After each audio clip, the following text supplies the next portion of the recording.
Mata Najwa, saya ingin tunjukkan satu survei lagi, survei yang juga dilakukan oleh Lembaga Survei Indonesia, yang ini spesifik menanyakan kepercayaan publik, mana yang lebih tinggi, Presiden, KPK, atau DPR. Kita tunjukkan, ada yang sudah bisa menebak hasilnya?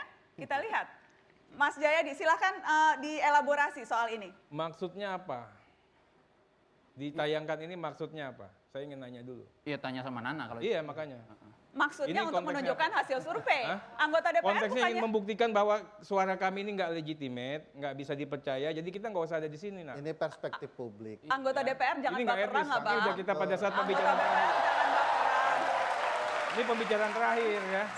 Bagaimana Mas Jayadi? ya di sini untuk Etis. Apakah ini survei yang berbeda sama sekali atau ada konsistensi dengan survei-survei sebelumnya? ada konsistensi. Cuman kali ini kepercayaan kepada DPR paling rendah dibanding dengan kita punya data sampai tahun 2005. Yang kita menanyakan pertanyaan yang sama terus-menerus. Selama masa Pak Jokowi itu kepercayaan pada DPR biasanya di angka 50, bahkan pernah ada 60 gitu. Tapi di awal masa DPR yang baru, Oktober ini, tingkat kepercayaannya cuma di angka 40%. Ya itu saya kira tantangan lah buat DPR. Sementara Presiden dan KPK masih cukup tinggi di 70-an. Oke, dan bagaimana Anda memaknai itu? Ini memang biasa, memang selalu seperti itu, atau ada yang anomali? Tidak ada. Untuk sementara ini memang DPR bersama partai politik memang lembaga yang mendapat kepercayaan sementara ini paling rendah dibanding itu ya. Cuman kalau kita bandingkan data tentang DPR-nya, itu memang kali ini yang paling rendah. Oke. Pernah itu rendah sekitar 40% itu di tahun sekitar 2016. Dan ini tantangan yang sudah lama diketahui oleh anggota DPR. Bang Joni bolak-balik bilang ini memang kenyataan. Anda selalu bilang itu. Kalau hasil-hasil begini nggak mengejutkan saya. Nggak mengejutkan saya. Selama satu institusi yang disampaikan kepada publik hal yang bobrok saja, ya persepsi publik ya bobrok. Pada saat institusi disampaikan pada publik hebat semuanya, ya persepsi publik hebat. Tapi itu tidak merepresentasikan yang sebenarnya ada di lembaga itu. Siapa menentukan yang sebenarnya? Yang bersangkutan yang harus menentukan. Kamu baik apa tidak. Prof, buktikan saya yang tadi dulu, Prof. Karenanya saat ini, karenanya Buktiin saat dulu, Prof. ini untuk DPR penting sekali melakukan rebranding politiknya. Oke. Melalui perbaikan kinerjanya dan komunikasi publik yang tepat. Jangan sampai DPR dinilai buruk karena komunikasi atau informasi yang salah. Sebaliknya ada lembaga yang dianggap hebat, tapi karena informasi yang tidak lengkap juga. Oke, saya kira itu tidak relevan untuk kita yang jelas bicarakan. Presiden juga tingkat kepercayaannya sangat tinggi. Saya kira Bang Joni benar bahwa DPR perlu rebranding. Ya, kalau memang DPR merasa banyak yang positif di DPR, itu yang harus secara usaha keras disampaikan ke publik supaya publik tahu gitu. Dan itu tugas kita semuanya untuk memastikan kalau salah dikritik, kalau benar katakan benar. Jangan sampai hal yang benar dibilang salah, apalagi hal yang buruk. Ya jadilah dia persepsinya buruk sekali. Nah, pertama-tama DPR lah yang harus mengusahakan itu. DPR yang harus mengusahakan. Setuju itu. Kalau enggak, minta waktu. Oke, silakan Prof. Ya, nanti terakhir saya kasih. Kalau fakta kenyataan para politisi ditangkap masuk penjara oleh KPK. Banyakan mana Prof yang bukan politisi sama politisi, Prof? Terus. Apakah salah dari publik menganggap bahwa KPK itu berhasil membersihkan aparatur negara dan politisi? Saya boleh balik analoginya ya. Seperti itu. Ya, kalau itu berarti memang ada yang salah dengan politisi. Ya. Saya balik juga. Kalau ada profesor yang ketangkap bersinah, bisa nggak kita bilang semua profesor bersinah? Tapi kalau ratus... Tolong dijawab dulu, Prof. Bisa nggak? Bisa atau tidak? Tentu tidak. Demikian pula Tapi, politisi. Demikian pula politisi. Ada yang salah manusiawi, hukum dia. Ada yang benar, ya diteruskan yang benar dan didukung. Karena apa?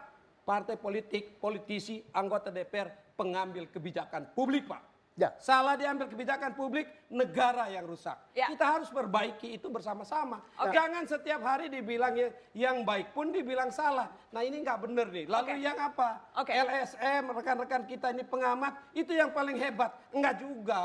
Tapi usaha Ya. ini justru Tidak membantu juga, partai politik memperbaiki dirinya. Setuju. Kami memperhatikan pendapatnya. Silakan Bang Supratman. Kita setuju itu. Terima kasih ya. Jadi kalau Jangan sampai 6 poin ya Bang, singkat saja. Kalau apa yang disampaikan oleh Mas Jayadi buat saya itu menjadi bagian dari upaya kita untuk memperbaiki kelembagaan. Ya. DPR ini milik publik, ya KPA milik publik, lembaga kepresidenan, semuanya menjadi tanggung jawab kita bersama. Ya. Dan itu menjadi cita-cita kita bersama untuk memperbaiki. Ya. Baik. DPR ada kurang, pasti. Tapi saya ingin pertama untuk mengoreksi apa yang disampaikan oleh Oke, Prof. mohon Emil maaf, Salim. waktunya. Bukan ini penting, Mbak. Karena itulah tadi pertanyaan saya menyangkut soal apakah yang disurvei itu mengerti tentang materinya. Oke. Prof. Emil tadi sampaikan bahwa ada di dalam rancangan undang-undang KPK itu harus berkoordinasi dengan kejaksaan. Itu nggak ada, Prof. Di awalnya Baik. ada, dan itu setelah kita ada itu sudah dihilangkan, nggak ada sama sekali soal itu. KPK harus bekerja sama dengan kejaksaan dan kepolisian. Itu disebut di dalam supervisi, undang-undang. Prof. Oke. Kalau itu dari awal ada. Oke. Tapi kalau soal untuk Baik. penuntutan, tadinya itu adalah rancangannya harus Baik. berkoordinasi dengan Kejaksaan Agung. Baik. Itu setelah kita sah, itu pasal Baik, itu dan nggak Mata ada. Najwa sudah membahas ini panjang lebar, Prof, mengundang Bang dibaca dulu, Supratman Prof, juga, ya, dan sebelum kita sudah kita membahas bahas itu itu di di episode yang satu. lain. Nanti kita mungkin akan lanjutkan di episode yang lain lagi, tapi waktunya sudah tidak ada. Silahkan closing statement singkat saja. Parlemen itu berasal dari kata Ini ngomong parle KPK, Nggak usah ngomong ngomong lagi. parlemen. Bentar. untuk Ya, bicara. Anda so pinter ini. Nah, Parlemen kita. selain diminta untuk bicara juga diminta untuk mendengarkan. Dengarkan publik lebih banyak. Suara publik sudah resah, ada yang menjadi korban. Ada baiknya DPR juga mempertimbangkan membahas kesalahan-kesalahan dalam pembentukan revisi undang-undang ini. Ingat bahwa Baik. rakyat yang demo adalah rakyat yang baik karena sedang marah dengan DPR-nya. Baik, Wah, ngomong kamu. baik, baik.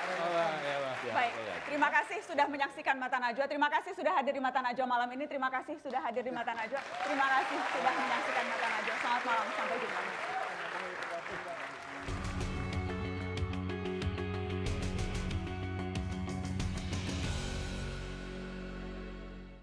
Dalam agenda penting pemberantasan korupsi, para elit getol menjegal dengan amat rapi.